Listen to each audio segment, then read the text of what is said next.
Sect का नया topic है एडमिशन और कन्फ्यूजन। तो एडमिशन जिसको हिंदी में स्वीकृति बोलते हैं और कन्फ्यूजन संस्वीकृति, इन दोनों में फर्क क्या है? सबसे पहले एडमिशन जो होता है उसको सेक्शन 17 इंडियन एविडेंस एक्ट में डिफाइन किया गया है। एविडेंस क्या है? तो सेक्शन 17 इंडियन एविडेंस एक्ट के अकॉर्डिंगली स्वीकृति, जिसको अगर हम हिंदी में बोलते हैं स्वीकृति, तो स्वीकृति वह दस्तावेजी, मौखिक या इलेक्ट्रॉनिक रूप में किया गया कथन है जो किसी विवादक तथ्य या फिर किसी सुसंगत तथ्य के बारे में कोई अनुमान सुझाता है और उन व्यक्तियों द्वारा उन परिस्थिति में किया जाता है जो हियर इन आफ्टर प्रोवाइडेड है। और हियर इन आफ्टर कौन है? तो यहाँ यानी इसका मतलब है धारा 18 से लेके धारा 20 में जिन व्यक्तियों के बारे में बताया गया है वो स्वीकृति कर सकते। पहला टॉपिक तो हो गई, डिफाइन किया गया है इसको सेक्शन 70 इंडियन एविडेंस एक्ट में।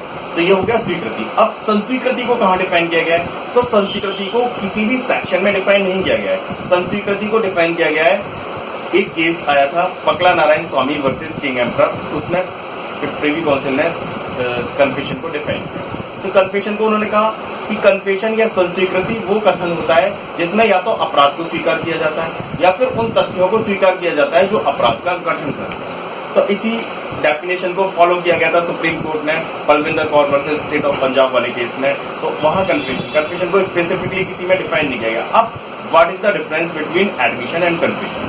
एडमिशन और कन्फ्यूजन के बीच में क्या क्या डिफरेंस है? स्वीकृति और संस्वीकृति में क्या क्या अंतर है? तो स्वीकृति की अगर हम बात करें तो स्वीकृति जो केवल सिविल मामलों में की और संस्वीकृति जो होती है वो आपराधिक मामलों में या क्रिमिनल मैटर्स में की। पहला अंतर स्वीकृति को, जैसा कि अभी हमने पढ़ा कि स्वीकृति को डिफाइन किया गया है सेक्शन 17 में और संस्वीकृति को कहीं भी डिफाइन नहीं किया गया। इसको डिफाइन किया गया है एक केस में, पकला नारायण केस में फर्स्टली, और उसको फॉलो किया गया Balwinder Kaur versus state of Punjab वाले। अब स्वीकृति सिविल में होती है, संस्वीकृति क्रिमिनल में होती है। तो सेकंड चीज एक और है, स्वीकृति जो है वो एक जाति है और संस्वीकृति जो है वो उपजाति है। स्वीकृति एक जाति है, संस्वीकृति उपजाति है। इसका मतलब ये हुआ कि जितनी भी संस्वीकृति है वो सब तो स्वीकृति है, लेकिन सारी स्वीकृतियां जो है वो संस्वीकृति नहीं है।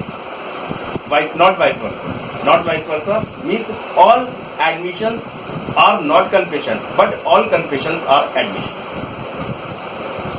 अगला जो बेसिक अंतर है वो अंतर ये है कि अगर कन्फेशन किसी क्रिमिनल मामले में किया जाता है तो उस कन्फेशन के बेस पर जो एक्यूज होता है उसको कन्विक्ट किया जा सकता है, उस केस का जजमेंट सुनाया जाता है। यानी कन्फेशन जो होती है वो कंक्लूसिव प्रूफ होती है, बट एडमिशन जो सिविल मामला में होती है, admission is not a conclusive proof. किसी व्यक्ति ने एडमिट कर लिया, क्या उस बेस पर उस केस का जजमेंट हो सकता है? नहीं हो सकता, क्योंकि एडमिशन जो होती है वो कंक्लूसिव प्रूफ नहीं होती, वो केवल स्टॉप करती है, वो केवल विबंध करती है। ये धारा 31 एविडेंस एक्ट में बताया गया है। तो ये एक और अंतर हो गया। कन्फेशन के बेस पर जजमेंट हो सकता है और क्योंकि वो कंक्लूसिव प्रूफ होती है, लेकिन एडमिशन के बेस पर जजमेंट नहीं हो सकता क्योंकि एडमिशन कंक्लूसिव प्रूफ या निश्चयिक सबूत नहीं होता, ये केवल विबंध करता है। ठीक है, बेसिक जो सेक्शंस है, धारा 17 में एडमिशन को डिफाइन किया गया है। धारा 18, 19 और 20 में ये बताया गया है कि एडमिशन किन किन व्यक्तियों द्वारा किया जा सकता है। तो एडमिशन किन किन व्यक्तियों द्वारा किया जाता है? धारा 18 में मुख्यतः 4 व्यक्ति एडमिशन कर सकते हैं। पहला पक्षकार, यानी जो पार्टीज हैं, पार्टी सिविल, अब चूंकि एडमिशन सिविल में होता है इसलिए पार्टी चाहे वो डिफेंडेंट हो या फिर प्लेंटिफ हो, कोई भी पक्षकार हो वो एडमिशन कर सकते हैं। सेकंड, एजेंट्स, बहुत सिविल मैटर्स में एजेंट, एडवोकेट भी एक एजेंट हो सकता है, या अगर कोई कंपनी है, फर्म्स है, उन्होंने कोई एजेंट अपॉइंट कर रखा तो उनके बिहाफ पर भी एडमिशन किया जा सकता है। थर्डली, रिप्रेजेंटेटिव, पक्षकारों के प्रतिनिधि जो हैं वो भी एडमिशन कर सकते हैं। और फोर्थली, जो पक्षकार हैं उनके से जिन्होंने इंटरेस्ट ड्राइव किया है, जिन्होंने हित व्युत्पन्न किया है, उनके द्वारा भी एडमिशन किया जा सकता है। तो ये सेक्शन 18 में 4 लोग बताए हैं जिनके द्वारा एडमिशन किया जा सकता है। इसके अलावा धारा 19 में वह व्यक्ति जिसकी स्थिति पक्षकारों के विरुद्ध साबित की जाती है उसके द्वारा कन्फेशन किया जा सकता है। और धारा 20 में जिस व्यक्ति को रिफर किया गया, रिफर को बोलते हैं हम, इसको रेफरी का सिद्धांत भी बोला जाता है। फॉर एग्जाम्पल, एक व्यक्ति आता है और वो पूछता है दूसरे व्यक्ति से जो घोड़े का एक मालिक होता है कि आपका घोड़ा कैसा है, मैं आपका घोड़ा खरीदना चाहता हूँ, ये अच्छा है या बुरा है? तो वो बोलता है कि जाओ एक्स से जाके पूछो। वो खुद नहीं बताता है और एक्स को रेफर कर देता है। अब एक्स के द्वारा जो कुछ भी कहा जाएगा वो एडमिशन माना जाएगा क्योंकि उसे रेफर किया गया है। तो दैट इज रेफरेंस या रेफरी का सिद्धांत, ये बताया गया है धारा 20 में। धारा 19 में जिसकी जिसकी पोजीशन प्रूफ की जानी है वो है, और धारा 18 में हमने 4 लोग बताए थे, पार्टीज, एजेंट, रिप्रेजेंटेटिव और जिन्होंने हित या इंटरेस्ट ट्रैक किया है। तो इस प्रकार इन 6 लोगों द्वारा एडमिशन किया जा सकता है, जो धारा 17 में डिफाइन है। अब बात करते हैं कन्फेशन की। देखिए कन्फेशन को जैसा कि हमने बताया कि डिफाइन नहीं किया गया, इसका एक केस था पकला नारायण स्वामी, उसमें कन्फेशन के बारे में बताया गया था। लेकिन साथ में कन्फेशन कितने प्रकार की होती है, ये एक और अलग मुद्दा है। तो कितने प्रकार की होती है, तो बेसिकली कन्फेशन को हम 2 प्रकार से करेंगे, डिवाइड करेंगे। एक जुडिशियल कन्फेशन और दूसरा extra judicial confession. Judicial confession जिसको हिंदी में हम न्यायिक संस्वीकृति, और एक्स्ट्रा जुडिशियल कन्फेशन जिसको न्यायिकेतर।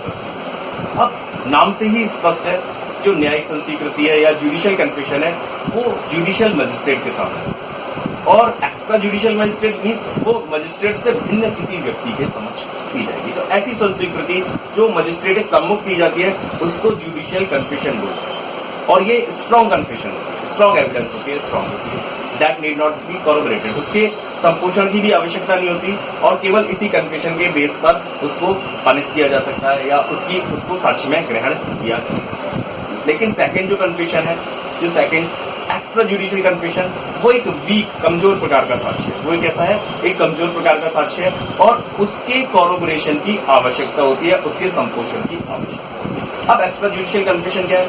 फॉर एग्जाम्पल, एक व्यक्ति अपने मित्र से कहता है, एक व्यक्ति अपने गुरु से कहता है, एक व्यक्ति अपने डॉक्टर से कहता है, किसी भी व्यक्ति से कहता है, यानी मजिस्ट्रेट से भिन्न किसी भी व्यक्ति के समक्ष वो कुछ कहता है, तो उसको एक्स्ट्रा जुडिशियल कन्फेशन बोला जाएगा। अब अगला क्वेश्चन आता है कि क्या वो व्यक्ति पुलिस हो सकती है?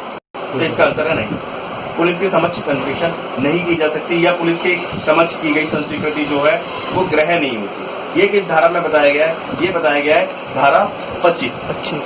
तो 25 सेक्शन 25 बोलता है एविडेंस एक्ट का कि confession before police is not admissible. उसका बेसिक क्या है? क्योंकि देखिए हमारा एविडेंस एक्ट बहुत पहले बना था, 1872 में बना था, लगभग 130-140 साल करीब हो गए। लेकिन उस समय भी लोगों को पता था, जो कानून बनाने वाले थे उन लोगों को पता था कि अगर हमने पुलिस को ये पावर दे दी कि वो उनके समक्ष की गई संस्वीकृति को ग्रह माना जाए, तो पुलिस क्या होगा? पुलिस फोर्स करके, 3rd डिग्री या टॉर्चर करके उन किसी भी व्यक्ति से कुछ भी कहलवा सकती है। वो किसी भी व्यक्ति से कहलवा सकती है कि खरगोश के 2 टांगे हो सकती हैं, और जब पुलिस की पिटाई लगती है या पुलिस की मार लगती है, पुलिस का 3rd डिग्री होगा, तो आदमी उस मार से बचने के लिए बोल सकते हैं हाँ खरगोश के 2 ही टांगे होती है। तो इसलिए इस चीज को पुलिस के समक्ष की गई संस्वीकृति मान्य नहीं होती। बहुत सारे जो हैबिचुअल ऑफेंडर होते हैं, आपने देखा होगा कि जैसे ही पुलिस उनको अरेस्ट करती है वो सारा कुछ पुलिस के सामने कबूल कर देते हैं, हाँ हमने ये अपराध किया, लेकिन जब कोर्ट में वो ट्रायल के लिए जाते हैं तो वो वहां डिनाई कर देते हैं उस चीज को, क्योंकि उन्हें मालूम होता है कि पुलिस के सामने जो हम कन्फेशन कर रहे हैं उसकी कोई साक्ष्यिक वैल्यू नहीं है, कोई उसकी एविडेंटरी वैल्यू नहीं है। ये तो धारा 25 में बताया गया है कि कन्फेशन बिफोर पुलिस। लेकिन 26 इससे और बढ़ के है, उसको बोलती है धारा 26 की इन पुलिस कस्टडी आल्सो।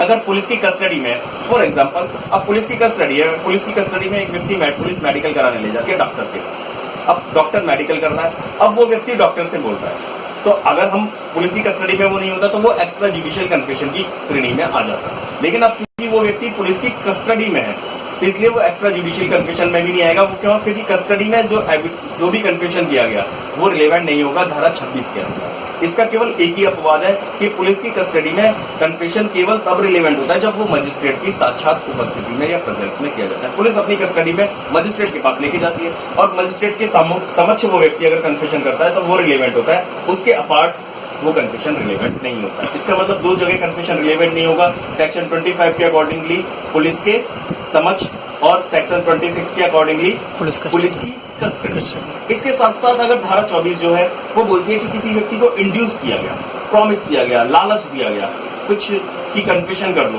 तो अगर ऐसे इंड्यूसमेंट, थ्रेट, लालच, उसके अधीन अगर कोई कन्फेशन किया गया है तो वो कन्फेशन भी रिलेवेंट नहीं होगा धारा 24 में। लेकिन इसका अपवाद है धारा 28। धारा 28 बोलती है कि उस लालच, धमकी, उत्प्रेरणा का जब प्रभाव दूर हो जाता है तो वो कन्फेशन भी रिलेवेंट हो जाएगी as per section 28 of Indian evidence act. अब एक बड़ी इंपॉर्टेंट धारा और आती है धारा 27। तो धारा 27 ये बोलती है, जनरली अभी तक हमने ये पढ़ा कि कन्फेशन की गई पुलिस के समक्ष एडमिशनेबल होगी, नहीं होगी। कन्फेशन की गई पुलिस की कस्टडी में एडमिसिबल होगी, नहीं होगी। लेकिन धारा 27 ये बोलती है, ये एक तरह से धारा 25 और 26 का अपवाद मान सकते हैं हम इसे, कि अगर पुलिस की कस्टडी में या पुलिस के समक्ष कोई कन्फेशन की गई है और उस कन्फेशन के फलस्वरूप किसी जानकारी का पता चलता है, तो उस कन्फेशन में से उतना भाग जो जानकारी मिली है, चाहे वो कन्फेशन की श्रेणी में आए या फिर कन्फेशन की श्रेणी में नहीं आए, वो सुसंगत होता है। फॉर एग्जाम्पल, एक व्यक्ति पुलिस के समक्ष आके कहता है कि मैंने एक्स की हत्या की और हत्या के बाद वेपन को अमुक जगह छुपा दिया। तो इसमें दो सेंटेंस हुए, मैंने हत्या की और वेपन को यहाँ छुपा दिया। तो ये पार्ट जो मैंने हत्या की वो रिलेवेंट नहीं होगा, लेकिन दूसरा पार्ट कि मैंने हथियार को वहां छुपा दिया वो रिलेवेंट होगा, क्योंकि उससे किसी फैक्ट को की जानकारी मिलती है, कोई फैक्ट डिस्कवर्ड होता है। तो धारा 27 के अनुसार अगर कोई भी फैक्ट डिस्कवर्ड होता है तो उतना भाग चाहे वो कन्फेशन की श्रेणी में आए या नहीं आए वो रिलेवेंट हो जाएगा। अब जब हथियार बरामद होगा, देखिए क्रिमिनल चीज में एक बड़ी इंपॉर्टेंट चीज है, क्रिमिनल मैटर्स में आई विटनेस मिलना बड़ा मुश्किल होता है। तो क्रिमिनल जो जजमेंट होता है वो बेसिकली सर्कमस्टेंशियल एविडेंस पर बेस्ड होते हैं। सर्कमस्टेंशियल एविडेंस मीन्स परिस्थिति जन्य साक्ष्य। तो परिस्थिति जन्य साक्ष्य में क्या है, एक लिंक से दूसरी लिंक जोड़ी जाती है, कड़ी से कड़ी मिलनी चाहिए और सारी कड़ी अगर जुड़ जाती है तो ये प्रूफ हो जाता है कि हाँ इस व्यक्ति ने अपराध किया है। तो इसी प्रकार अब जब वह वेपन बरामद हो जाएगा और वो कहेगा मैंने वेपन छुपाया, तो एक परिस्थिति हो गई कि हाँ उसी व्यक्ति ने अपराध किया होगा। इस पर कई सारे लीडिंग केस हैं, जैसे फुलकरी कोटिया वर्सेस एम्परर है। एक जो सबसे इंपॉर्टेंट केस है वो Devman Upadhyay versus state of UP का केस। उसमें देवमन उपाध्याय एक व्यक्ति था, उसने सुखदेई नामक महिला की हत्या की थी और वो बोलता है कि मैंने गड़ासे से हत्या की और उस गड़ासे को तालाब में फेंक दिया। अगले दिन पुलिस उसको लेके जाती है मौके पर और वो तालाब में जाता है और गड़ासा निकाल के ले आता है। तो वहां वो भाग उसने हत्या की वो रिलेवेंट नहीं है, लेकिन गड़ासे को तालाब में फेंक दिया वो रिलेवेंट माना गया और उसके बेस पर आगे उसको कन्फेशन चाहे वो हो या नहीं हो रिलेवेंट माना गया और अदर इसके बेस पर सजा हो सकती है, क्योंकि ये फैक्ट डिस्कवर्ड है और ये परिस्थिति इंगित कर रहा है कि हाँ इस व्यक्ति ने हत्या की। तो ये कन्फेशन से और एडमिशन से रिलेटेड कुछ बातें थी। बेसिक अंतर यही है कि कन्फेशन केवल आपराधिक मामलों में होगी और एडमिशन जो है वो केवल सिविल मामलों में। तो आज इस टॉपिक में आज इस वीडियो में केवल इतना ही।